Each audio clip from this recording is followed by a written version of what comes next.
আমি কিভাবে আপনাদেরকে ধন্যবাদ জানাবো, কিভাবে আপনাদের ভালোবাসার জন্য কি বলবো, সেই ওয়ার্ডগুলো হয়তো আমি খুঁজে পাচ্ছি না। তবে এই যে লাস্ট 11 তারিখের পরে আমাদের মুর্শিদাবাদে, আমাদের ধুলিয়ান আশেপাশের এলাকাগুলো যেভাবে লাইট এসেছে, দু তিনটে কথা আমি আমার নিজেদের মধ্যে কাউকে না বলতে পারলে না আমার খুব কষ্ট হচ্ছিল। আজকে মনে হচ্ছে আমি সেই লোকজনকে পেয়েছি, তাদেরকে হয়তো আমি আমার মনের কথা বলবো। সে সময় যে কাজটা আমরা করে এসেছি সেটা মনে হচ্ছিল আমাদের দায়িত্ব ছিল, কিন্তু যেহেতু মা বাবাই এই সময় আমাদের নেই, আমার নেই, তখন মনে হয়েছিল এই কথাগুলো আমরা তাদের সঙ্গে শেয়ার করবো। সেই গার্জেন মনে হচ্ছে আমরা এই সময় আমরা পেয়েছি, এবং মনে হচ্ছে দু চারটে কথা আমরা সেদিনের থেকে বলবো। প্রথম কথা হচ্ছে যে ঘটনাটা 11 তারিখে হয়েছিল, আপনারা শুনেছেন যে আমার নামে অনেক রকমভাবে আরও কিছু লোকের নামে বেসলেসলি কিছু অপপ্রচার করা হয়েছিল। সেটাকে আমরা কাউন্টার করেছিলাম, যেহেতু আমাদের এখানে আশেপাশে নেট বন্ধ ছিল, আমরা সঙ্গে সঙ্গে করতে পারিনি, আমি জানতামও না। কিন্তু আমরা বিভিন্ন জায়গা থেকে জানার পরে যথেষ্ট যেভাবে আইনি ব্যবস্থা আমরা সেটাও নিয়েছি। আজকে আমার একটি মায়ের কথা খুব মনে আছে। আমরা খুব দুঃখ পেয়েছিলাম যখন এইসব জিনিস নেটের মধ্যে, ফেসবুকের মধ্যে, সোশ্যাল মিডিয়ার মধ্যে, নিউজ পেপারের মধ্যে, ইভেন কারেন্ট টক শোতে বিভিন্ন রকম চ্যানেলে যখন নেগেটিভ কথাবার্তা বলা হচ্ছিল কিছু না জেনে, একটা লোকের কোনো অপরাধ না জেনে তাকে অপরাধী করে দেওয়া, তাকে না শুনে না জেনে, এটা কোনো ক্ষমাযোগ্য কাজ নয়। কিন্তু তেমনি ক্ষমা করা যেতে পারে না, কারণ আমারও পরিবার আছে, আমিও কিছু লোকের সঙ্গে পরিচিতি আছে, সমাজে আমার যেহেতু পরিচিতি আছে। আমি কোনোদিন কল্পনাও করিনি যে কিছু লোকের মাথায় এরকমও বুদ্ধি এসেছে যে আমরা এতদিন চন্দ্র ছিলাম, রামকৃষ্ণ রামকৃষ্ণ ছিলাম, আমি কবে হিন্দু মুসলমান হয়ে গেলাম এটুকু বুঝতেও পারিনি।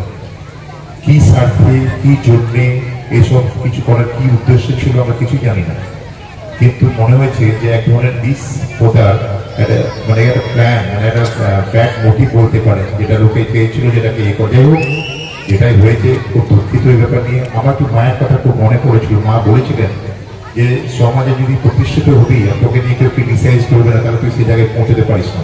যেদিন তোকে নিয়ে ক্রিটিসাইজ করা হবে, যেদিন লোকে ভাববে তোকে নিয়ে পিছন দিকে টানার চেষ্টা করবে, ভাবি অনেক এগিয়ে গেছিস।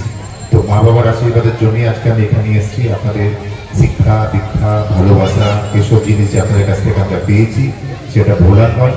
আর সামাজিক কাজকর্মের ব্যাপারে দু চারটি ছোট কথা আপনাদেরকে অবশ্যই বলা উচিত। মানে আমাদের যে দায়িত্বগুলো থাকে, আমরা বিজনেস করি, নিজের ফ্যামিলির জন্য পয়সা ইনকাম করি, নিজের পরিবারকে শিক্ষিত করার চেষ্টা করি, কিন্তু যদি আপনার পরিবারের সঙ্গে আপনার বাড়ির পাশে আশেপাশের লোকগুলো যদি শিক্ষিত না হয়, সে যদি আপনারই কোনো বিয়ের অনুষ্ঠানে এমন একটি জামা পরে আসে যে জামাটি হয়তো ছেঁড়া আছে, হয়তো আপনাকেও ভালো লাগবে না আপনার প্রতিবেশী বলে পরিচয় দেওয়ার জন্য। সুতরাং এই ক্ষেত্রে দেখা যায় যে আপনি যদি কোনো জায়গায় উন্নতি করেছেন, অনেক উঁচু জায়গায় চলে গেছেন, শিক্ষা দীক্ষা অনেক মা বাবা অনেক উঁচু জায়গায় চলে গেছে, সেক্ষেত্রে উচিত আপনার আশেপাশে যারা যুক্ত আছেন, আপনার পরিবারের লোক, আপনার প্রতিবেশী, আপনার বন্ধু বান্ধব, তাদেরকেও সঙ্গে করে এগিয়ে নিয়ে যাওয়া। কারণ আপনি যদি মনে করেন যে আপনি নিজে এগিয়ে যাবেন, আপনি যদি কোনো কাউকে নিয়েও আসেন নিজের বাড়ির কোনো অনুষ্ঠানে, আপনি নিজেই লজ্জা পাবেন যে আমি তো এইসব জায়গায় চলে গেছি। আপনি পরিচয় করাতেও কিন্তু লজ্জা পেয়ে যাবেন। এটা আপনার সামাজিক দায়িত্বের মধ্যে আছে। আপনি কিভাবে নিজের সমাজকে কি দিবেন, সেটা টাকা পয়সা না, আপনি শিক্ষার মাধ্যমে দিতে পারেন, ভালো ব্যবহার, ভালো পরামর্শ, যে কোনো জিনিস দিতে পারেন। কারো অসময়ে কারোর সঙ্গে পাশে দাঁড়িয়ে কেউ কোনো রকম কিছু ডিসিশন নিতে পারছে না, তাকে ভালো ডিসিশন দিয়ে, এটা কিন্তু কোনো জায়গায় দেখা নেই যে আপনি কি করবেন না করবেন। আপনার মন কোনো ডিস্ট্রাকটিভ মাইন্ডের কোনো ইন্টেনশনে যদি কোনো কাজে না করেন, কোনো লোককে যদি ভালোভাবে যে না আমি কাউকে কিছু ভালো দেওয়ার চেষ্টা করছি, সেটার প্যারামিটার নিয়ে যারা বসে থাকে তারা হয়তো বুঝতে পারবে না, কিন্তু সময় একসময় বুঝতে পারবে যে আপনি সেদিন তার জন্য কি করেছিলেন।